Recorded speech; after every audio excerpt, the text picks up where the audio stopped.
Lutja kundër ankthit dhe depresionit.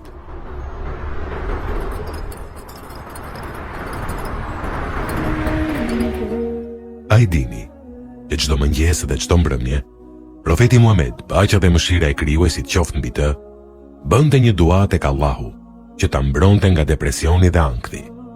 Dhe ai na mësoi që të bëjmë të njëjtën gjë çdo ditë. Një herë, ai pa një burrë që ishte i mërzitur dhe me ankth, dhe ai i tha atij: "Atë të mësoj diçka, që në qoftë se e thua, Allahu do të heqë mërzitjet e tua dhe do të liroj nga borxhet."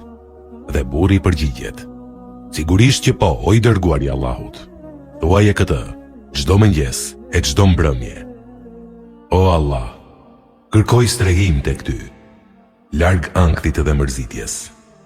Kërkoj mbrojtje prej teje, larg pamundësisë dhe dembelizmit.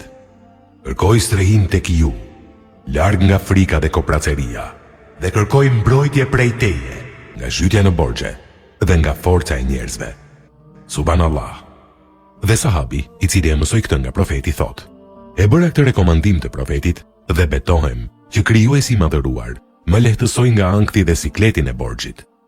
Vëlla dhe motër, nëse ke ankth dhe depresion, ngri duart lart dhe lute Allahun me shpresë dhe besim që lutja do pranohet.